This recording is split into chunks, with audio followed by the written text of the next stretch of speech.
오늘 함께 나눌 말씀은 구약 사사기서 6장 11절에서 18절까지 말씀.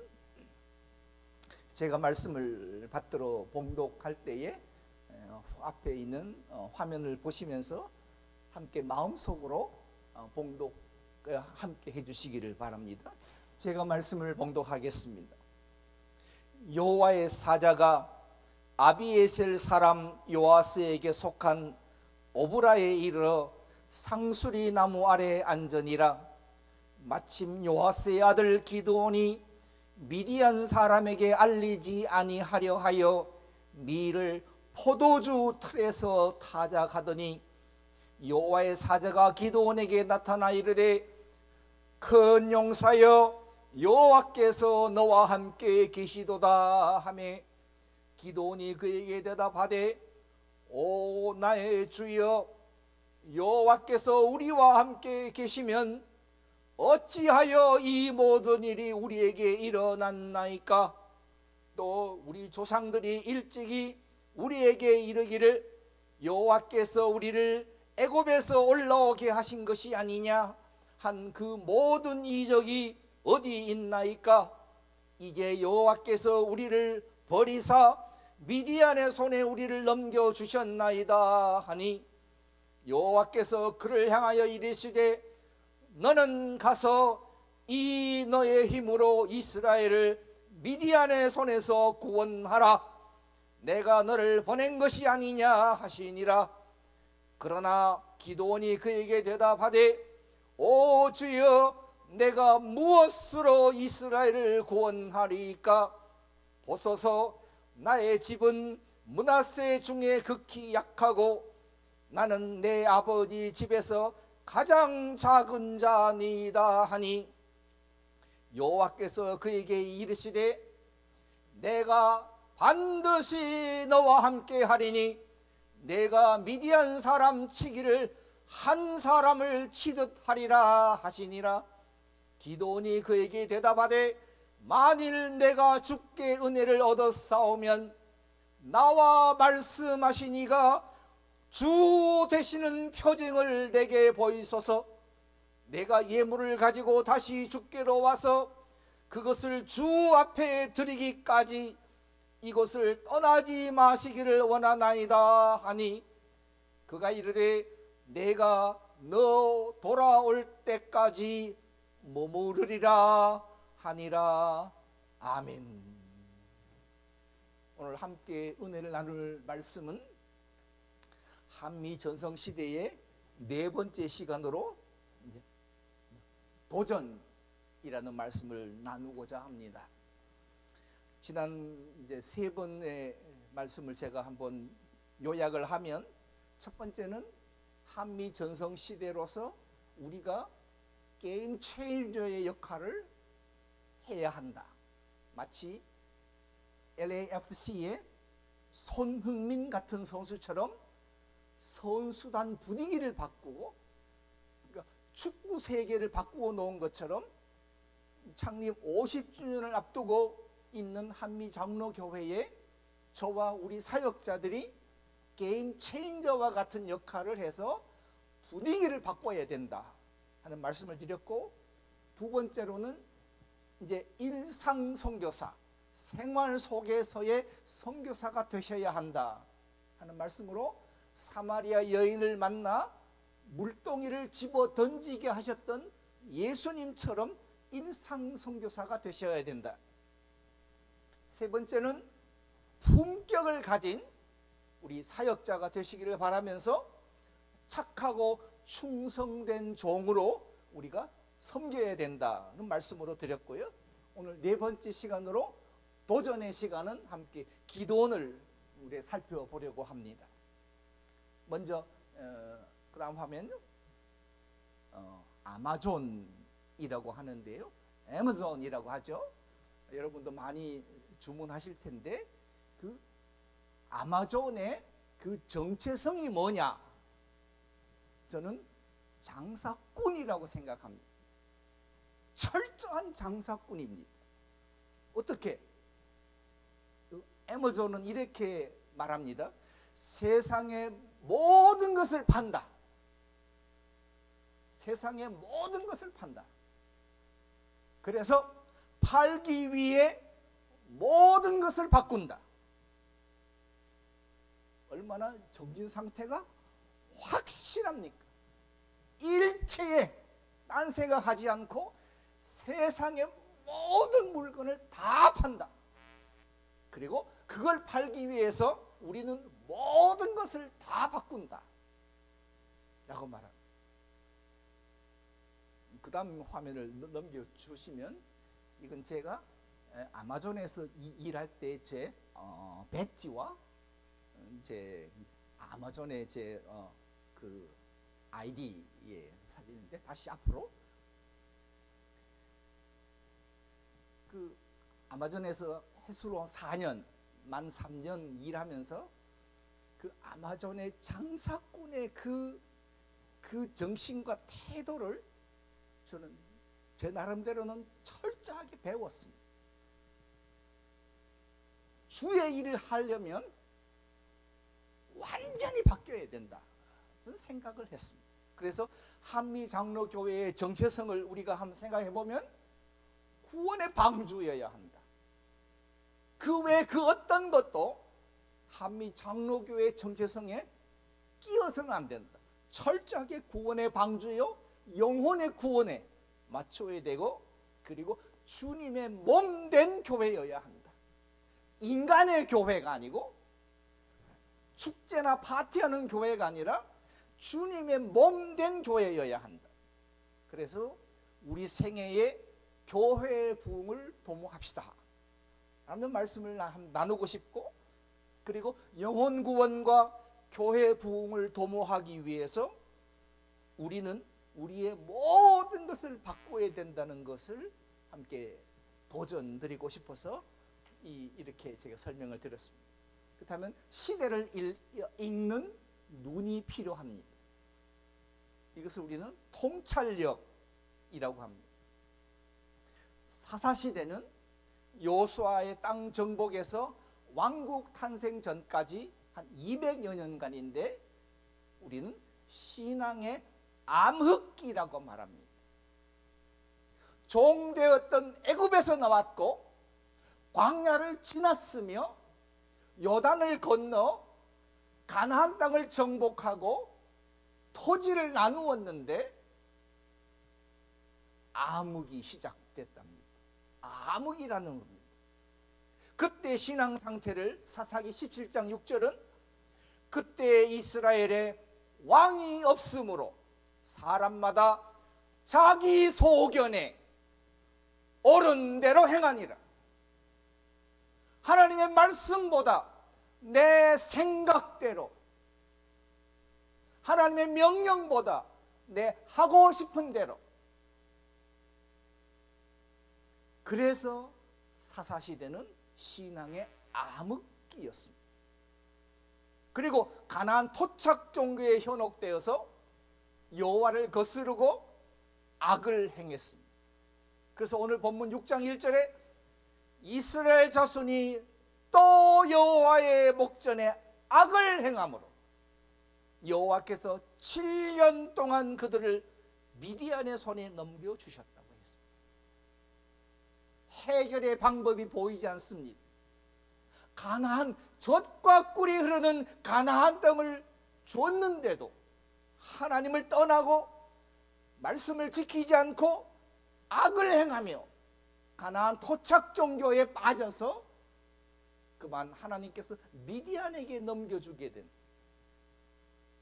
그래서 하나님의 해결 방법은 이스라엘의 구원을 위해서 택하신 지도자들을 세웠습니다. 그를 우리는 사사 또는 판관이라고 하기도 합니다.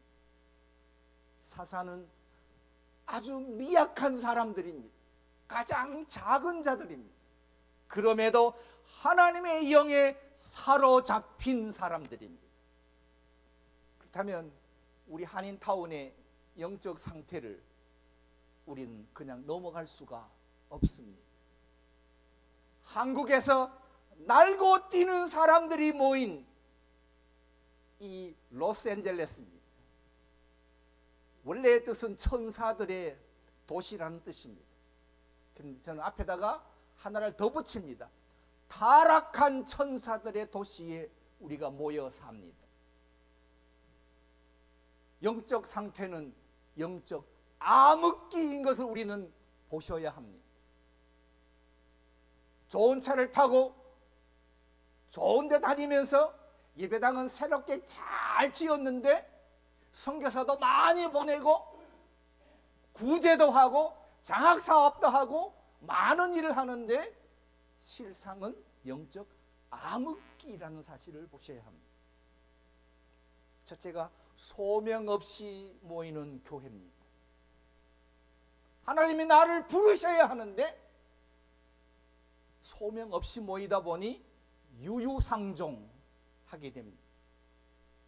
우리의 소명은 무엇입니까? 내 생애의 마지막 교회로 나를 한미장로교회로 부르셨다면 이 소명이 이제는 우리의 사명이 되셔야 합니다. 소명에 붙들려서 사명이 된 사람들이 모인 곳, 그것이 한미장로교회가 되기를 간절히 바랍니다. 두 번째, 복음을 상실한 예배와 설교가 있습니다. 십자가와 회개가 점점 무력화됩니다. 여기 알바라도 11가에 가면 이제 한인들이 많이 있는 양로병원이 있습니다. 수년 전에 와서 설교를 해달라고 해서 초대를 받아서 갔습니다. 주어진 시간은 약 10분 내외 설교를 하면서 제가 소리쳐 외친 것이 믿음 자랑하지 마라, 과거 자랑하지 마라, 돈 자랑하지 마라, 예수 잘 믿었다고 자랑하지 마라, 그리고 회개하라. 지금이라도 회개하고 지금이라도 하나님 앞에 철저히 회개하고 하나님이 기뻐하시는 거룩한 심령이 되라. 그 설교를 했더니 다시는 오란 말을 안 합니다. 뭐 기도하면 일으켜 줍니다, 기도하면 벌떡벌떡 섭니다 해야 오라 그럴 텐데 믿음 자랑하지 마라, 돈 자랑하지 마라, 회개하라 그랬다고 다시는 오라는 소리 안 합니다. 얼마 전에 우리 담임 목사님께서 저희들에게 여기 양로병원에 설교할 자리가 있는데 말씀하실 때에 저는 과거에 그런 기록이 히스토리가 있어서 제가 사양을 좀 했었습니다. 세 번째가 소경이 소경을 인도하는, 이제 새 성경에는 맹인이 맹인을 인도한다고 합니다. 근데 마태복음 15장에 보면 둘 다 구덩이에 빠진다 말씀하시고, 네 번째가 정말 심각한데요, 인풋 대비 아웃풋이 비참합니다. 예를 들어서 건축비를 들여서 집을 아주 아름답게 지었는데 비가 오니까 비가 셉니다. 그럴 때 세상 사람들은 이렇게 말합니다. 망했다라고 합니다. 돈은 들었는데 인풋으로 은혜 받았네, 능력 받았네, 뭐 권능 받았네 라고 말을 하는데, 인풋은 그런데 아웃풋은 너무나 비참합니다. 쭉정이들이 너무나 많습니다. 정말 어디 가서 목사라고 말하기 민망할 정도로 이 타운의 영적 암흑기가 이렇게 됐습니다. 마지막 다섯 번째로 더 심각한 문제는 페이 코스트를 모릅니다. 대가를 지불하는 법을 모릅니다. 왜냐하면 받기만 하는 것이 좋으니까 받기만 하려고 하고 대가를 지불하려고 하지 않습니다. 싸구려 은혜가 범람하는 이유입니다. 우리 담임 목사님께서 주보에 매주 나가는 게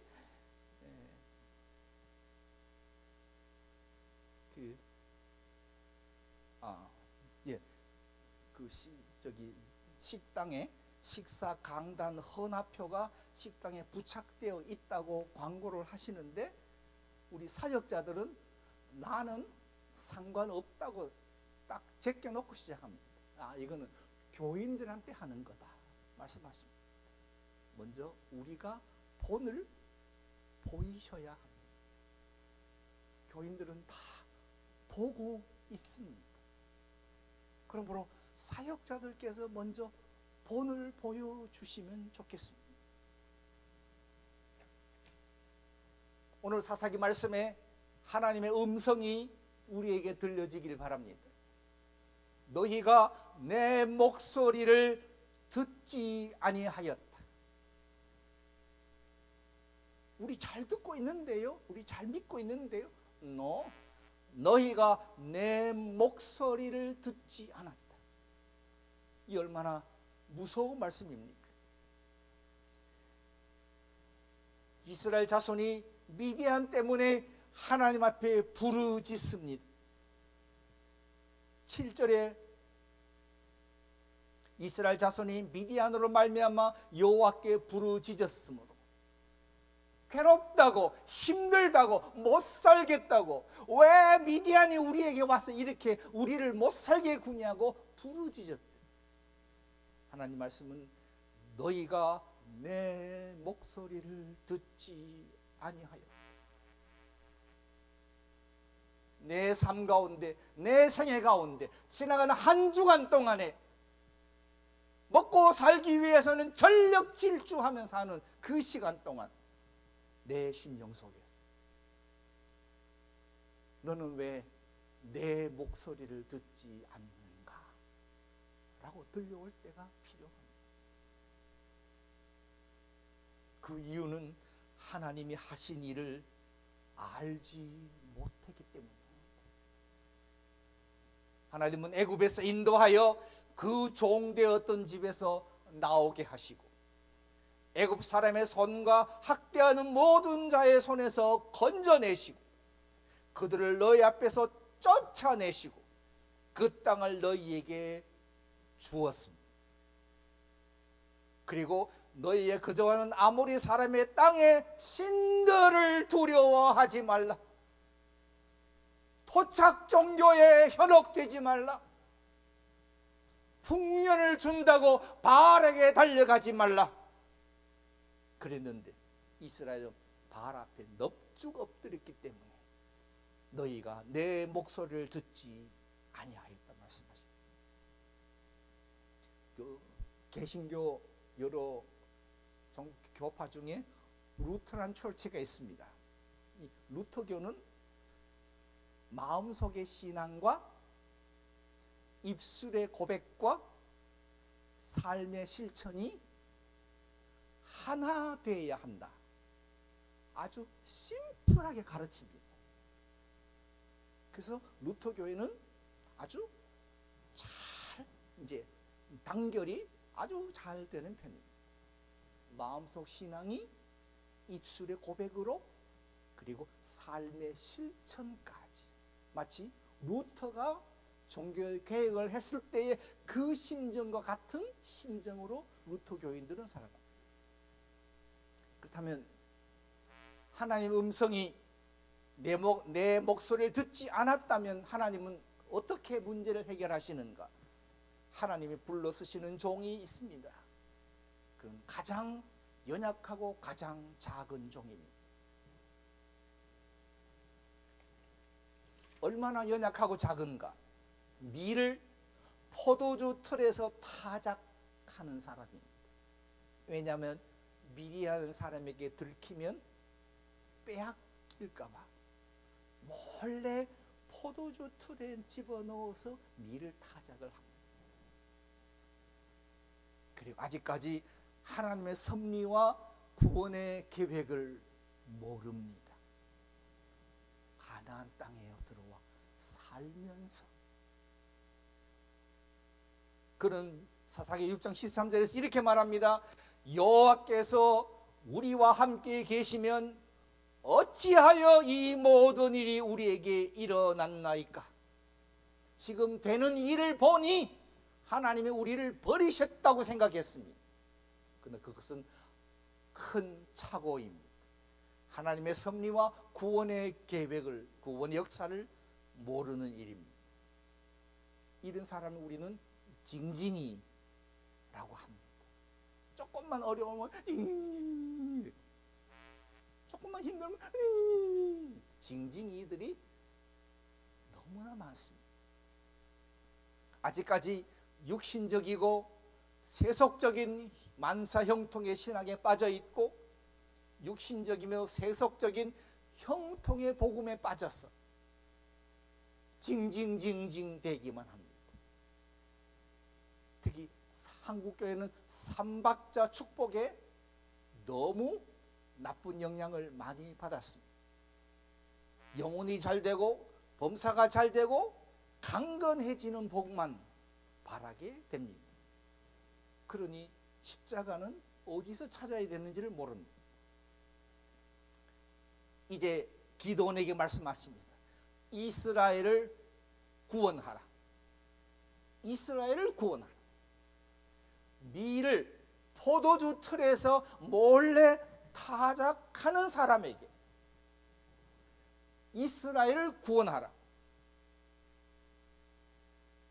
내가 너를 보낸 것이다.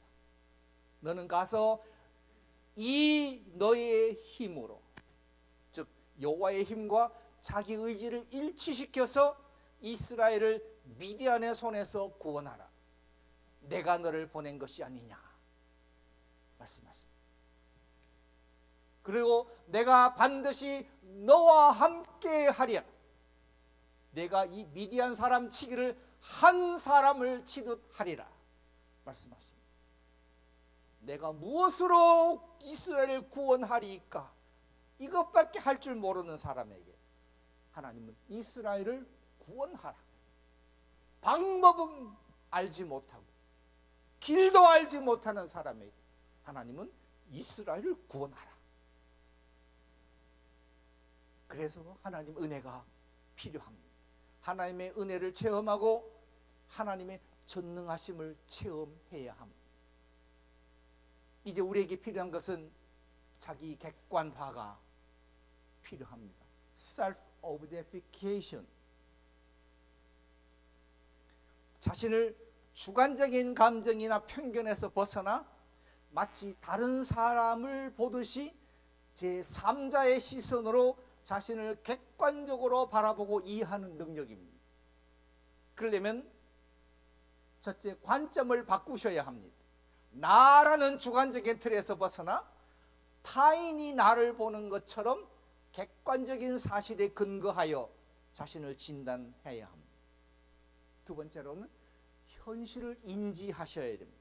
장점과 단점과 한계와 현재 상황을 왜곡, 자기 합리화 없이 그대로 받아들여야 합니다. 그런데 나르시시즘, 이것은 자기애가 과잉이 되고 자기 자의식이 과잉이 되어서 자기 자신을 사랑하고 과도한 인정 욕구와 과대평가에 빠져서 자신이 훌륭하다고 여깁니다. 사도 바울은 로마서 7장 24절에서 자신을 철저하게 알았습니다. 오호라 나는 곤고한 사람이로다. 오호라 나는 곤고한 사람이로다. 그가 주님을 만났을 때 주여 뉘시니까, 주여 뉘시니까, 나는 내가 핍박하는 예수니라. 내가 핍박하는 예수를 그가 만났습니다. 그리고 자기 객관화가 이루어집니다. 자신을 타인의 시선에서 바라본, 내가 원하는 바 선은 행하지 아니하고 도리어 원치 않는 악을 행하고 있구나. 오호라 나는 곤고한 사람이다. 나의 어리석음과 연약함과 나의 믿음 없음과 나의 무능함을 뼈저리게 깨달으십니다. 그러려면 우리에게는 스와트라는 네 종류가 필요합니다. 강점과 약점과 기회와 그리고 위협의 요인들을 생각하셔야 됩니다. 우리의 강점은 무엇입니까? 한인타운에 최고의 위치와 건물이 있습니다. 파킹장은 엑설런트합니다. 우리의 약점은 무엇입니까? 대부분이 리타이어 하신 시니어들입니다. 가장 안타까운 것은 EM애들이 따로 떨어져 나간 게 너무나 안타깝습니다. 우리와 함께 해야 할 EM이 자체 교회로 세워서 완전히 따로 갑니다. 너무나 안타깝습니다. 우리의 약점은 30대, 40대, 50대의 중간 허리 계층이 너무나 부족하다는 사실. 우리에게 기회는 무엇입니까? 우리에게 기회가 있다면 교회 부흥의 기회는 아직도 유효합니다. 그렇다면 우리에게 위협은 무엇입니까? 60세, 70세, 80세, 90세의 어르신들이 아직도 대부분을 차지하고 있는 것이 우리에게는 너무나 버거운 짐입니다. 그리고 다음 세대를 일으켜야만 하는 어려움이 있습니다. 그리고 훈련과 질서와 권징을 회복해야 합니다. 자기를 객관화하면서 우리의 형편을 낱낱이 드러낼 필요가 있습니다. 그런데 기도원의 변명을 보십시오. 비겁한 자의 변명이 있습니다. 오 주여, 내가 무엇으로 이스라엘을 구원하리이까? 나의 집은 극히 약하고 나는 가장 작은 자입니다. 하나님께서 이렇게 말씀하십니다. 내가 반드시 너와 함께 하리라. 내가 미디안 사람 치기를 한 사람을 치듯 하리라 말씀하십니다.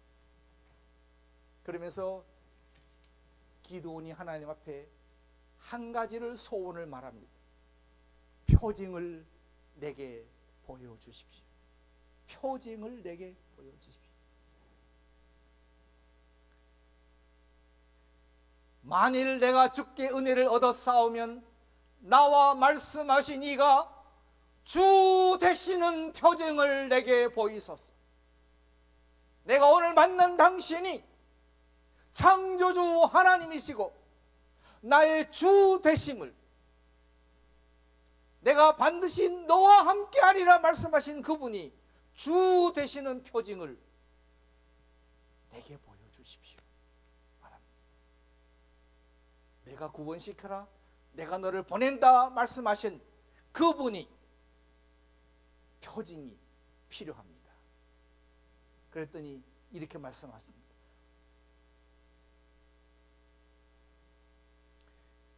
내가 예물을 가지고 주께로 돌아와서 주 앞에 드리기까지 이곳을 떠나지 마시기를 원합니다 하니 그가 이르되 내가 너 돌아올 때까지 머무르리라.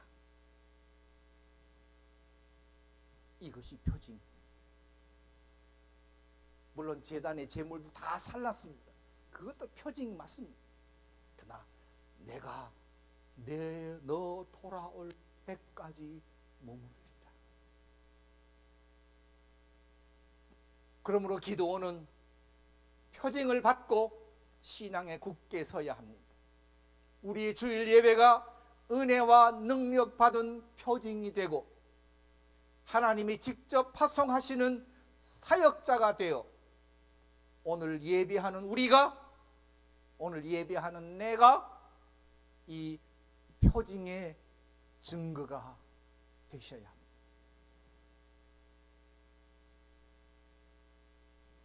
예배 마치고 집에 돌아가셔서 일상을 정리하고 이제 조용히 잠깐 묵상하는 시간이 있다면 나는 오늘 주님을 만났는가? 오늘 담임 목사님의 말씀에 내 심령이 진실로 아멘으로 화답했는가?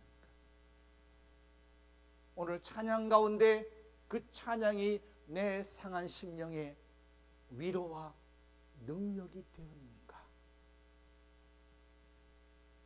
이것이 나의 표징이 되었는가? 이제는 살피셔야 합니다. 이제 도전이 됩니다.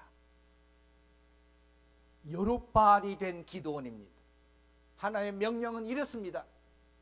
내 아버지 집에 있는 바알의 제단을 헐고 그 곁에 아세라상을 찍어서 산성 꼭대기에 제단을 쌓고 여호와를 위하여 규례대로 제단을 쌓고 둘째 수소를 잡아 내가 찍은 아세라 나무로 번제로 드려라. 그랬더니 기드온은 순종했습니다. 온 성읍 사람들이 난리가 났습니다. 기드온 아버지에게 찾아갔습니다.